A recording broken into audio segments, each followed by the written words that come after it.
नमस्कार दोस्तों, आज 4 अगस्त को संस्कृत शिक्षा विभाग द्वारा आयोजित स्कूल व्याख्याता भर्ती परीक्षा का प्रथम प्रश्न पत्र का आयोजन हुआ। दोस्तों, इस प्रश्न पत्र में हिंदी से संबंधित जो क्वेश्चन आए थे उन्हीं प्रश्नों पर हम चर्चा करेंगे। दोस्तों, पहला प्रश्न हमारे था कि इनमें से किस शब्द में अनुपसर्ग का प्रयोग नहीं हुआ है। दोस्तों, नहीं पूछा है, ध्यान रखना, नहीं की तरफ हमें ध्यान देना है कि नहीं पूछा है। तो दोस्तों, पहला शब्द है अन्वेषण। तो दोस्तों, अन्वेषण शब्द अनु उपसर्ग से ही बनता है। दोस्तों, अनु प्लस ऐषण से अन्वेषण बनता है, जिसका अर्थ दोस्तों होता है खोज। यानी हम यूँ कह सकते हैं किसी विषय का अच्छी तरह से अनुशीलन करके उसके संबंध में नई बातें या नए तथ्यों के बारे में पता लगाना ही अन्वेषण की क्रिया होती है। दोस्तों, दूसरा प्रश्न है हमारा अनुवर। दोस्तों, ये दोस्तों अन उपसर्ग से बना है। इसमें दोस्तों उपसर्ग क्या है? अन है। अन और उर्वर दो शब्दों से मिलकर बना है। अन का अर्थ दोस्तों होता है नहीं और उर्वर का अर्थ होता है उपजाऊ। जो उपजाऊ नहीं हो, जो उर्वर न हो, वो अनुपजाऊ होगी। तो दोस्तों, हमारा उत्तर तो इस प्रश्न का 2 नंबर ही होगा। लेकिन आगे वाले प्रश्नों विकल्प को हम और देख लेते हैं। हमें सभी विकल्प जो होते हैं प्रश्न उनको पढ़ना अवश्य चाहिए। अगला विकल्प है अनुकूल। दोस्तों, अनुकूल यानी और चौथा विकल्प है अनुज। दोस्तों, अनुज में भी अनु उपसर्ग है और जय पढ़ते हैं। अनु यानी पीछे, जयन जन्म लेने वाला। दोस्तों, अनुज का अर्थ होता है भाई। अगला दोस्तों प्रश्न है हमारा, निम्नलिखित में से किस विकल्प में सही शब्द युग्म का अर्थ भेद सही नहीं है। दोस्तों, नहीं है का पूछा, ध्यान रखना। अनिष्ट, ए या नहीं, निष्ठ यानी अच्छा। जो अच्छा नहीं है वह दोस्तों अनिष्ट होगा, बिल्कुल सही है। और अनिष्ठ जो निष्ठा नहीं रखता हो, निष्ठाहीन, यह भी दोस्तों विकल्प हमारा ये सही है। आगे अभिज्ञ और अविज्ञ। दोस्तों, अभिज्ञ शब्द है, इसमें दोस्तों अभी उपसर्ग है। क्या है? अभी उपसर्ग है और बाद में ज्ञ है। अभिज्ञ का अर्थ दोस्तों होता है जानकार यानी ज्ञाता यानी कुशल। और दोस्तों दूसरा है अविज्ञ। अविज्ञ का अर्थ होता है दोस्तों या नहीं, विज्ञ यानी जानकार। जो जानकार नहीं हो, जो विज्ञ न हो, जिसे आप अजान या अनाड़ी कह सकते हैं। दोस्तों, तो इस प्रकार से 2 नंबर विकल्प ही हमारे ये सही, इसमें गलत नहीं है। तीसरा विकल्प सम और शम। दोस्तों, सम का अर्थ शांति होता है, सम का अर्थ सम्मान होता है, ये भी हमारा सही। विकल्प नंबर 4 हमारा एक बच गया है, इसको देखते दोस्तों। विकल्प नंबर 4 में कुछ और कूच। दोस्तों, कुछ का अर्थ केस नहीं होता है। दोस्तों केस को कच्च कहते हैं, तो ये हमारा गलत हो गया, कुछ होगा ही नहीं। दोस्तों, कूच का अर्थ प्रस्थान होता है।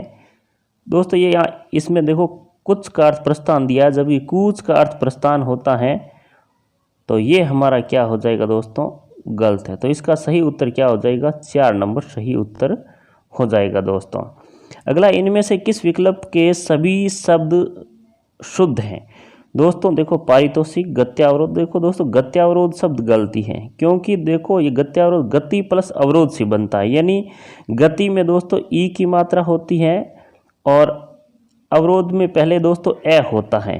तो अवरोध में दोस्तों पहले ए होता है और ई होता है। दोस्तों, ई से दोस्तों यह बनता है और यह और ए मिलेंगे दोस्तों यह ही बनेगा या नहीं बनेगा। तो दोस्तों गत्यावरोध होगा, न कि गत्यावरोध होगा। दोस्तों, ये हमारा विकल्प गलत है। प्रज्वलित और त्यौहार। दोस्तों, त्यौहार में मात्रा हमेशा एक ही होती है, तो ये विकल्प ही हमारा चला गया। अब श्रृंखला में दोस्तों, श्रृंखला में रे नहीं होता, श्रृंखला में दोस्तों री होती है। री होगी, नीचे से री लगाई जाएगी, रे नहीं होता है। आशीर्वाद में दोस्तों सी बड़ा होता है, आशी विसर्ग वाद होता है और इसमें विसर्ग दोस्तों रे में बदलता है। रेफ जो ऊपर लगता है उस रे में बदलता है। तो दोस्तों ये भी हमारा गलत है। अब दोस्तों अत्युक्ति बिल्कुल सही है। अति प्लस उक्ति यानी अति यानी ज़्यादा, उक्ति यानी कथन। अगला निर्वलम। दोस्तों, ये दोस्तों बनता है नी के पश्चात में विसर्ग अवलंब से बनता है दोस्तों। यानी दोस्तों संस्कृत में दोस्तों संधि पढ़ते हैं तो हम पढ़ते हैं विसर्ग संधि।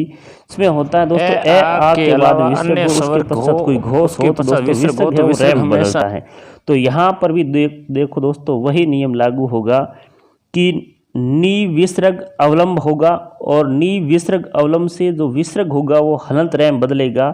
हलंत रै में दोस्तों अवलंब का ए मिल जाएगा तो रै पूरा हो जाएगा और निर्वलंब हो जाएगा। दोस्तों ये हमारा उत्तर नंबर 4 इसका क्या हो जाएगा, एएनएस हो जाएगा। ये हमारा सही हो जाएगा। दोस्तों अगला है किस वाक्य में सहकर्मक क्रिया नहीं है। दोस्तों किसान फसल काट रहे हैं, बिल्कुल सहकर्मक है क्योंकि किसान इसमें क्या है करता है। सबसे पहले दोस्तों सहकर्मक और अकर्मक क्रिया को पहचानने के लिए हम क्या करेंगे, क्रिया देखेंगे। क्या है इसमें, क्रिया काट रहा है।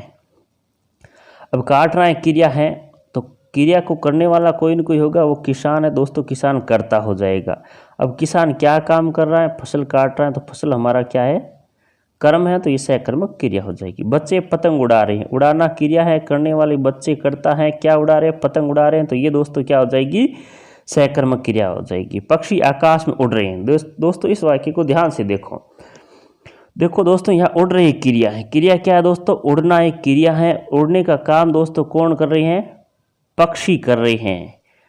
कहाँ उड़ रहे हैं, आकाश में उड़ रहे हैं। दोस्तों ये अधिकरण कारक होगा। कौन सा होगा दोस्तों, अधिकरण कारक होगा, न कि दोस्तों यहाँ पर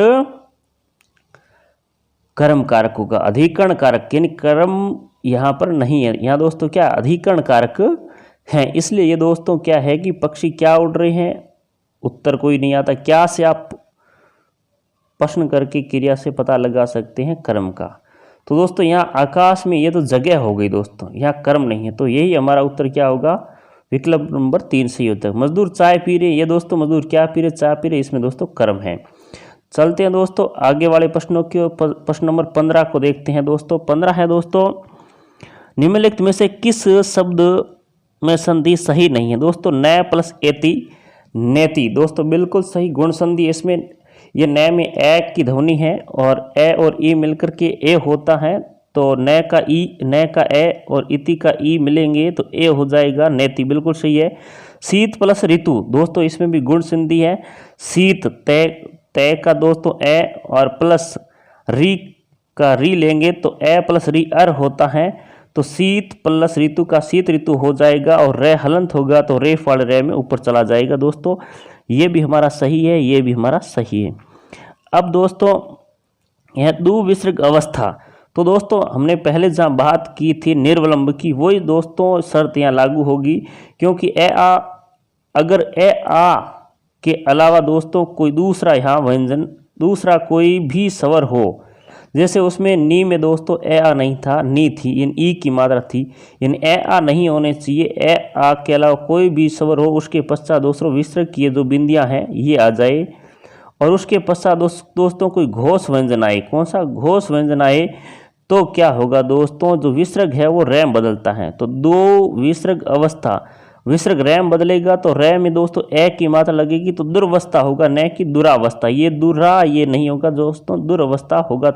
इसलिए यही हमारा उत्तर है, विकल्प नंबर 3 इसका सही उत्तर। मातृइच्छा, मात्र प्लस इच्छा, बिल्कुल सही है दोस्तों। यण संधि का उदाहरण री में दोस्तों ई की मिलाएंगे तो ये दोस्तों री हो जाएगी, यानी मातृ में से री निकालेंगे और इच्छा में से ई निकालेंगे, त्रि हो जाएगी मातृइच्छा।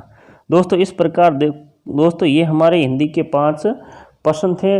उम्मीद करते हैं कि ये वीडियो आपको अच्छा लगा होगा। अच्छा लगे तो इसको हमारे YouTube चैनल को सब्सक्राइब, लाइक और शेयर अवश्य करें। धन्यवाद।